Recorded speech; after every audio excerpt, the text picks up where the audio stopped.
Hello my class 10+2 students. तो बच्चों एक बार फिर से आपका वेलकम है। इस क्लास में हम ईथर्स स्टार्ट करने वाले हैं। फ्रॉम दिस क्लास ऑनवर्ड्स हमने फिनोल्स फिनिश कर लिए हैं, तो इस क्लास से अब हम ईथर्स स्टार्ट करेंगे बच्चे। और this is the first lecture of ether, introductory lecture होगा ये। इसमें हम बेसिक इंट्रोडक्शन, कितने टाइप्स के होते हैं, एलिफेटिक, एरोमेटिक, नॉमेनक्लेचर वगैरह थोड़ी थोड़ी बातें ये हम स्ट्रक्चर वगैरह कवर करने वाले हैं। तो let us start first of all with general और बेसिक इंट्रोडक्शन। डेफिनेशन से स्टार्ट करते हैं कि ईथर्स होते क्या हैं। बच्चे, ईथर्स आर रिगार्डेड एज और known as dialkyl derivatives of water और monoalkyl derivatives of alcohol. Ethers are known as, ये फर्स्ट पॉइंट है, इसको पॉइंट नंबर 1 मान लेना। Ethers are known as dialkyl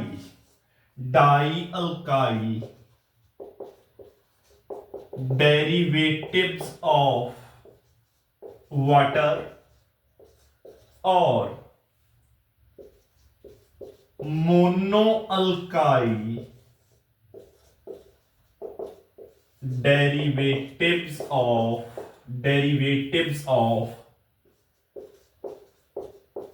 alcohol.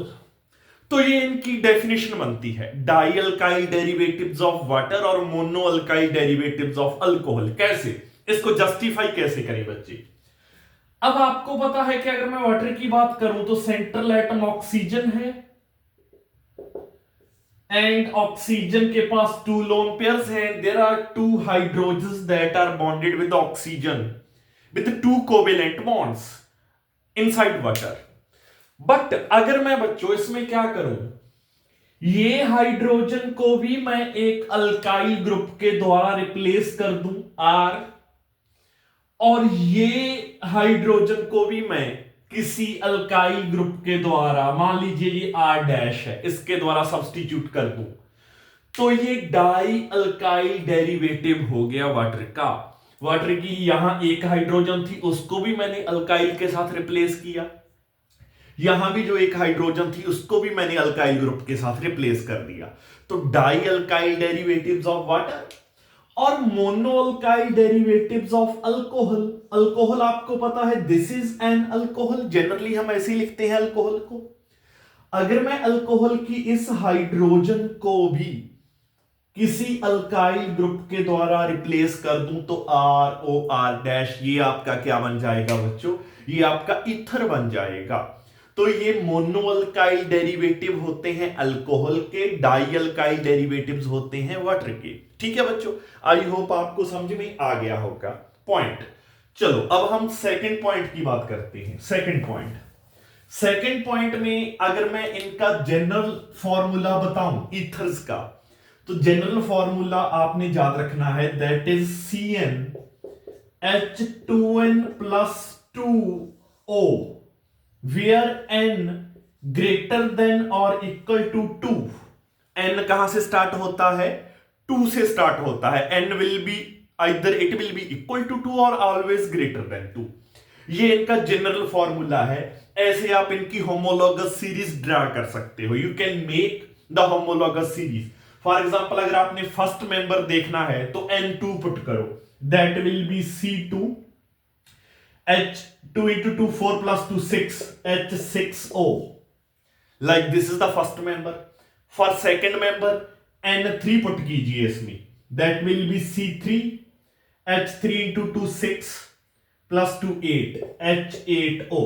तो ऐसे you can make all the members. तो that is the general formula for ethers. N can be greater than or equal to 2. और ये alcohols के साथ फंक्शनल आइसोमेरिज्म शो करते हैं। Ethers and alcohols एक दूसरे के साथ कौन सा आइसोमेरिज्म शो करते हैं? ये आपने क्लास 10+1 में पढ़ा होगा, +1 क्लास में आपने पढ़ा होगा कि एक दूसरे के अल्कोहल एंड ईथर्स एक दूसरे के फंक्शनल आइसोमर्स होते हैं। ये बात भी आपने अपने जहन में याद रखनी है। So that was the second point. अब हम आते हैं third point. Late us see what is in the third point. Third point में स्ट्रक्चरल फॉर्मूला ऑफ ईथर की अगर बात कर रहा है जी, स्ट्रक्चरल फॉर्मूला क्या होता है? तो इट इज ROR डैश। तो ऐसा काइंड ऑफ स्ट्रक्चर होती है। Here R can be any alkyl group, here R dash can be other alkyl group. तो अल्काइल की जगह अराइल भी हो सकता है बच्चे। तो ये हम आगे फोर्थ पॉइंट में देखेंगे। तो ये एक जनरल स्ट्रक्चरल फॉर्मूला बन गया है। और फंक्शनल ग्रुप की बात करें तो ईथर फंक्शनल ग्रुप कौन सा होता है? That is oxygen. ये ऑक्सीजन, इस साइड भी सिंगल कोवेलेंट बॉन्ड, इस साइड भी सिंगल कोवेलेंट बॉन्ड, ये एक ईथर फंक्शनल ग्रुप की पहचान होती है। ठीक है बच्चों, नेक्स्ट पॉइंट की तरफ बढ़ते हैं। Late us see the next point. Late us see the next point, that is fourth point बच्चे। फोर्थ पॉइंट, फोर्थ पॉइंट में अगर हम बात करें तो इस ऑक्सीजन के साथ कोवेलेंट बॉन्डिंग में दोनों साइड अल्काइल ग्रुप्स हो सकते हैं, जैसे कि मिथाइल यहां, मिथाइल यहां। तो ये ऐसा ईथर एलिफेटिक ईथर कहलाएगा, एलिफेटिक। अब ये अल्काइल ग्रुप्स सेम भी हो सकते हैं, डिफरेंट भी हो सकते हैं, जैसे कि ether can be like this, कि इस साइड इथाइल ग्रुप है, एक साइड मिथाइल है। It can be like this. तो इसकी भी कैटेगरी अलग से बन जाएगी, इसको हम आगे रीड आउट करेंगे। और ईथर में जो ऑक्सीजन के दोनों साइड ग्रुप्स लगे होते हैं, that can be aryl groups. Aryl group भी हो सकते हैं, दोनों बेंजीन रिंग्स लगे हों तो डाई अराइल ईथर बन जाता है, जो एरोमेटिक ईथर कहलाएगा। That will be called aromatic ether, aromatic ether. और यह भी हो सकता है कि एक साइड आपका अराइल ग्रुप लगा हो और दूसरी side can be a simple alkyl group, can be like CH3। तो ये भी एरोमेटिक की कैटेगरी में काउंट होगा। एक साइड अराइल ग्रुप है, एरोमेटिक ग्रुप है, दूसरी साइड सिंपल मिथाइल ग्रुप है। तो मतलब ऑक्सीजन के दोनों तरफ same alkyl group, same aryl group, alkyl aryl group ऐसा हो सकता है। There can be the variation. ये आप लोग आगे पढ़ोगे इस बात को। ठीक है जी, that was the fourth point बच्चों। नेक्स्ट पॉइंट की तरफ बात करते हैं। नेक्स्ट पॉइंट में सिंपलेस्ट ईथर की बात कर रही है। What is the simplest ether among all? अगर मैं सिंपलेस्ट से सिंपलेस्ट, जो फर्स्ट मेंबर वही हो गया, देखूं तो अगर दोनों साइड मिथाइल ग्रुप्स लगे हैं, that is called di methyl ether. ये कॉमन नेम क्या बनता है इसका? That is called di methyl ether. That is the simplest ether. Next point में एक और सिंपल ईथर होता है डाई इथाइल ईथर, जिसको हम बोल देते हैं कि दोनों साइड इथाइल ग्रुप्स लगे हैं, CH3 CH2 CH2 CH3। That is die ethyl ether. ये डाई इथाइल ईथर काफी लंबे समय से बच्चे एज एन एनेस्थेटिक भी यूज होता रहा है, एनेस्थेटिक एजेंट के तौर पर भी ये यूज होता रहा है di ethyl ether. As a solvent भी यूज होता है इन वैरायटी ऑफ रिएक्शंस, और रिएक्शन मीडियम के तौर पर भी ये यूज होता है। रिएक्शन मीडियम के तौर पर भी ये यूज होता है। ठीक है बच्चे, उसके बाद ईथर की आगे क्लासिफिकेशन कर लेते हैं। क्लासिफिकेशन आगे बढ़ते हैं टू द, तो जनरल इंट्रो में ये 5 और 6 पॉइंट काफी हैं, इनफ है। इसके बाद जनरल इंट्रो के बाद हम क्लासिफिकेशन पर चलते हैं। लेट अस सी बच्चे ईथर्स की classification.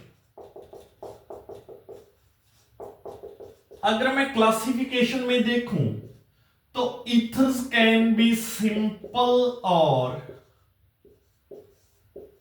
Symmetrical ethers, symmetrical ethers. They can be simple or symmetrical ethers, or they can be mixed और अनसिमेट्रिकल ईथर्स, अनसिमेट्रिकल ईथर्स। तो ये मेन दो टाइप्स में, ब्रॉडली टू टाइप्स में हम कैटेगराइज कर देते हैं ईथर्स को, सिंपल और सिमेट्रिकल ईथर्स और मिक्स्ड और अनसिमेट्रिकल ईथर्स। देखो सिंपल और सिमेट्रिकल कौन से होते हैं? अगर जो ईथर का जो फंक्शनल ग्रुप है ऑक्सीजन, इसके अराउंड ये जो अल्काइल ग्रुप्स लगने हैं दोनों सेम हो, आर ग्रुप्स जो लगेंगे सेम हो, जैसे यहां इस साइड भी मिथाइल, इस साइड भी मिथाइल, डाइमिथाइल ईथर, ये एक सिंपल या सिमेट्रिकल ईथर है। सिमिलरली दोनों साइड इथाइल ग्रुप्स हो, C2H5, ये भी एक सिंपल और सिमेट्रिकल ईथर है।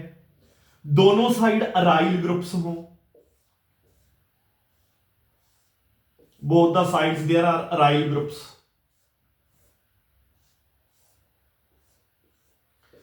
तो ये भी एक सिंपल और सिमेट्रिकल ईथर कहलाता है। On the other hand what are unsymmetrical ethers? जब ऑक्सीजन के दोनों साइड्स जो ग्रुप लगने वाले हैं अल्काइल और अराइल ग्रुप वो सेम ना हो, they should not be same. जैसे कि one side there is methyl, another side there is ethyl, तो that is called unsymmetrical ether. एक साइड इथाइल है, एक साइड मिथाइल है, अनसिमेट्रिकल है, सिमेट्री तो नहीं है। Similarly one side there may be phenyl C6H5, other side may be ethyl methyl CH3.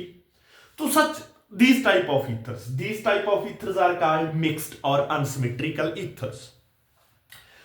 अब on the basis of ये अल्काइल ग्रुप कैसा है, अब इनके बेसिस पर आगे और कैटेगरीज देखते हैं कितने टाइप्स का ईथर हो सकता है।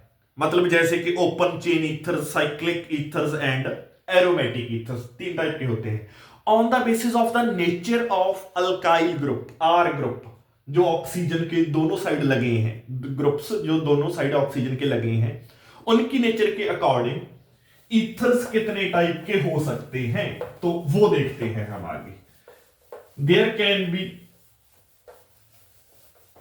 Main three types, there can be main three types. सबसे पहली है open chain, open chain ethers और एलिफेटिक, एलिफेटिक ईथर्स, जिनको एलिफेटिक बोला जाता है। जैसे कि CH3 ओपन चेन है, कोई साइकिल नहीं है, कोई बेंजीन रिंग नहीं है, no cycle no benzene ring, just open chain, simple aliphatic ethers. C2H5 C2H5, ना कोई साइकिल बन रहा है ना कोई बेंजीन रिंग है, कुछ भी नहीं होनी चाहिए, एलिफेटिक। सेकंड टाइप होती है एक साइक्लिक ईथर्स, साइक्लिक ईथर्स। इसमें ये जो ईथर का फंक्शनल ग्रुप है ऑक्सीजन, वो एक साइकिल का पार्ट होता है, it is the part of cycle. जैसे कि दिस,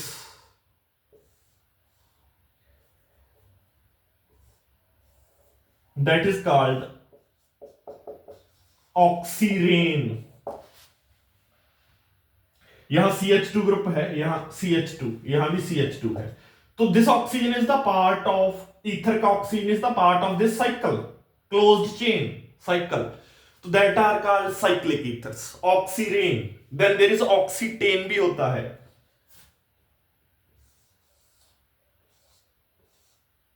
दैट इज कॉल्ड ऑक्सीटेन। मतलब एक क्लोज्ड साइकिल बन रहा है, क्लोज्ड चेन बन रही है, and oxygen is the part of that cycle. So यहां इसमें एरोमेटिसिटी नहीं होती, बेंजीन रिंग नहीं होता, एरोमेटिसिटी नहीं होती, तो ये साइक्लिक है, एरोमेटिक नहीं है। और एक थर्ड कैटेगरी होती है बच्चे एरोमेटिक ईथर्स की, तो लेट अस सी, वो भी देखते हैं। The third category is called aromatic. The third type is called aromatic. Aromatic ethers या अराइल ईथर्स, अराइल ईथर्स, इसमें आपको बेंजीन रिंग देखने को मिलेगा, जैसे डाइफिनाइल ईथर, डाइफिनाइल ईथर,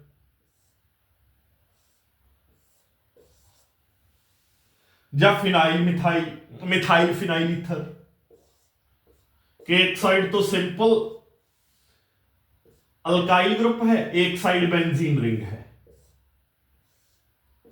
तो ये आप समझते हो, these are called aromatic ethers, कि दोनों साइड भी बेंजीन रिंग हो सकती है, एक साइड भी बेंजीन रिंग हो सकती है, तो उनमें एरोमेटिसिटी है। ठीक है बच्चे, that will be called aromatic ethers. तो ऐसे तीन टाइप के हो सकते हैं, aliphatic, that will B cyclic second, and third will be aromatic ethers. इसके बाद नॉमेनक्लेचर की थोड़ी सी बात कर लेते हैं, जितनी हमें चाहिए, ज्यादा डिटेल में नहीं जाएंगे, बिकॉज नॉमेनक्लेचर बहुत कम आती है, आपको बस पता होना चाहिए कि नेम कैसे लिखना है, कैसे you have to make the name. तो let us talk about the nomenclature now. Nomenclature की बात करते हैं, then we will be talking about the structure in this very first lecture. Nomenclature, because आपके सिलेबस में एलिफेटिक और aromatic ethers हैं, तो हम एलिफेटिक और एरोमेटिक का ही देखेंगे, हम साइक्लिक ईथर्स का नहीं देखने वाले हैं, these are not in your syllabus. तो नॉमेनक्लेचर में अगर देखें तो टू टाइप्स के नेम्स होते हैं, वन इज कॉल्ड कॉमन और ट्रिवियल नेम, कॉमन और ट्रिवियल नेम। देख लेते हैं बच्चे कॉमन नेम्स कैसे लिखे जाएं। फॉर एग्जाम्पल ये है, ठीक है, तो ये होता है डाई अल्काइल ईथर। अगर तो दोनों अल्काइल ग्रुप सेम है, फिर तो सिंपली नेम आ जाएगा डाई अल्काइल ईथर, जैसे यहां ये बन जाएगा di methyl ether, di methyl ether. Similarly अगले में C2H5, C2H5 इथाइल ग्रुप्स हैं दोनों साइड, तो die alkyl ether, di ethyl ether. Similarly di propyl ether, di propyl, di butyl ether, kind of like that, ऐसे चलता जाएगा। डाई फिनाइल ईथर, दोनों साइड फिनाइल ग्रुप हैं, डाई फिनाइल ईथर।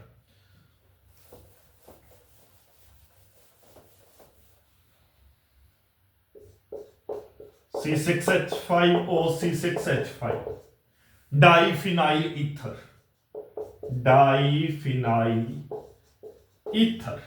ये तो था कि कॉमन नेम लिखना जब दोनों साइड सेम हो अल्काइल ग्रुप्स, मतलब आपका सिमेट्रिकल ईथर है। पर अगर आपका अनसिमेट्रिकल ईथर है तो उस सिचुएशन में नेम्स कैसे लिखे जाएं? जैसे एक साइड है CH3, एक साइड है C2H5, तो अल्काइल अल्काइल ईथर, पहले एक अल्काइल फिर दूसरा अल्काइल, पहले एक अल्काइल फिर दूसरा अल्काइल, कैसे? अल्फाबेटिक में।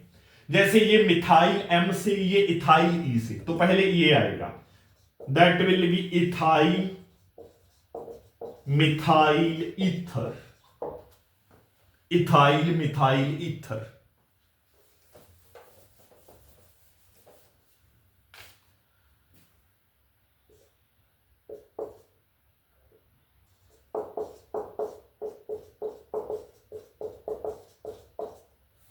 That will be methyl propyl ether, methyl propyl ether, like that। ठीक है बच्चों, तो अल्फाबेटिकली जिस अल्काइल का नाम पहले आता है उसका पहले लिखो, जिसका बाद में आता है उसका बाद में लिखो। एक और देख लो,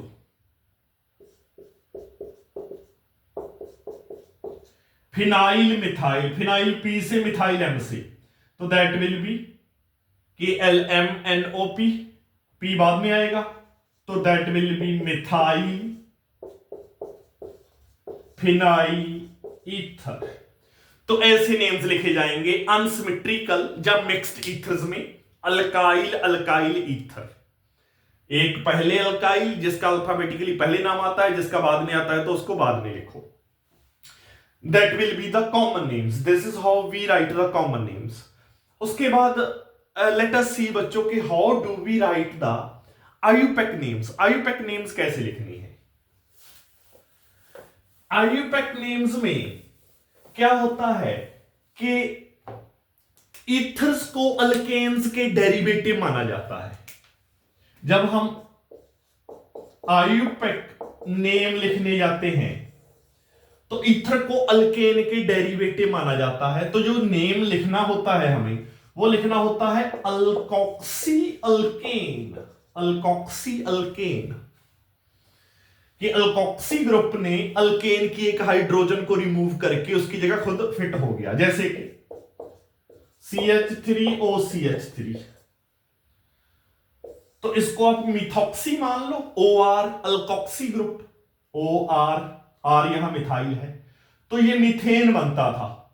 पर अब इस मीथेन की जो एक हाइड्रोजन थी उसको रिमूव करके OCH3 ग्रुप आ गया, तो ये कहलाएगा methoxy methane. Methoxy methane. Similarly C2H5OCH3, पहले C2H5 लिखो, ये इथेन बनता था, पर अब क्या हो गया, इथेन की एक हाइड्रोजन को रिमूव करके उसकी जगह इथॉक्सी ग्रुप आ गया, तो that is called ethoxy ethane. Ethoxy ethane. ठीक है बच्चे। प्रोपॉक्सी प्रोपेन, ब्यूटॉक्सी ब्यूटेन, लाइक दैट। तो ये आप नेम्स, कुछ आयुपेक नेम्स कुछ ऐसे लिखोगे।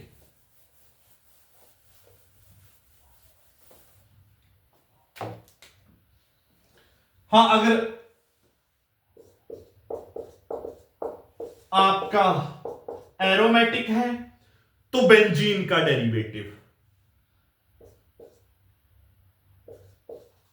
Phenoxy benzene. Phenoxy benzene. Let me check, let me confirm कि is it right or not. Yes, ठीक है, फिनॉक्सी बेंजीन, लाइक दैट। जैसे OCH3C6H5 methoxy benzene. Methoxy benzene.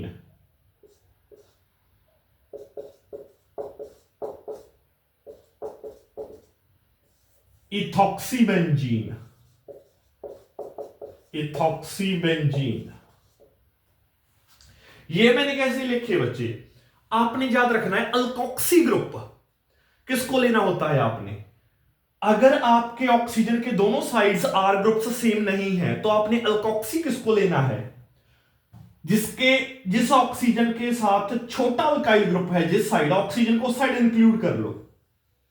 इस साइड ओनली CH3 है, मतलब कम नंबर ऑफ कार्बन आइटम्स वाली chain है, उस साइड को आप अल्कोक्सी यूज करो, तो इसलिए मैंने मिथॉक्सी बेंजीन। ठीक है। सिमिलरली इस साइड कम कार्बन्स थी, लार्जर चेन नहीं है, देयर वर 2 कार्बन्स ओनली, इस साइड 6 कार्बन्स की चेन है, तो इथॉक्सी इसको मानो। अल्कोक्सी ग्रुप ऑक्सीजन को उस साइड इंक्लूड करना है जिस side laser number of carbon atoms हैं। ठीक है, तो उस साइड अल्कोक्सी। जैसे कि एक और एग्जांपल आपको करवा देता हूं, फिर इसके बाद स्ट्रक्चर की बात करेंगे। CH3OC2H5 इस साइड इंक्लूड करना है आपने इसको, methoxy. Methoxy ethane. Methoxy ethane, like that. तो ऐसे आपकी आयुपेक नॉमेनक्लेचर लिखी जाएगी फॉर ईथर्स। लास्ट में बच्चे इस इंट्रोडक्टरी लेक्चर में ना हम क्या कर लेते हैं, हम स्ट्रक्चर देख लेते हैं ईथर्स की।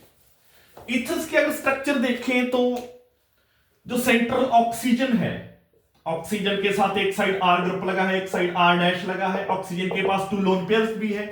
तो ये ऑक्सीजन जो सेंट्रल ऑक्सीजन है, ये जैसे वाटर में होता है ऑक्सीजन, sp3 हाइब्रिडाइज्ड है, sp3 हाइब्रिडाइज्ड ऑक्सीजन है, तो स्ट्रक्चर कौन सी होगी? टेट्राहेड्रल स्ट्रक्चर होगी।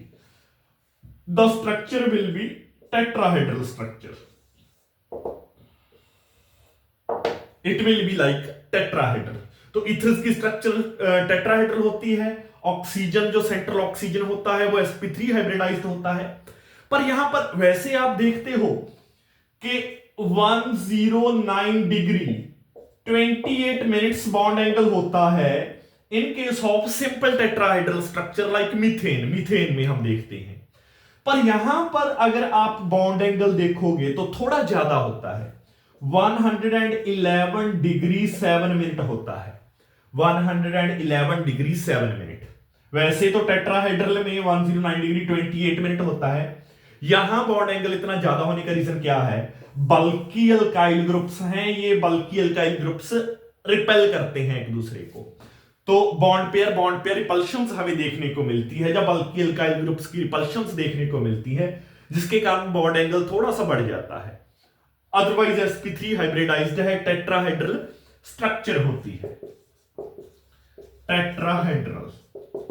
तो दैट वाज द बच्चे कॉमन इंफॉर्मेशन, कॉमन जानकारी अबाउट द ईथर्स। तो अगली क्लास से हम मेथड्स ऑफ प्रिपरेशन स्टार्ट करेंगे, हम साथ में ही देखते जाएंगे, एरोमेटिक ईथर्स भी और एलिफेटिक ईथर्स भी साथ में ही करते जाएंगे। ऑल्दो बुक में डिफरेंट डिफरेंट मेंशन किया है, but we will do it all together. तो बने रहिए, अगले नेक्स्ट लेक्चर में मेथड्स ऑफ प्रिपरेशन के साथ मिलते हैं।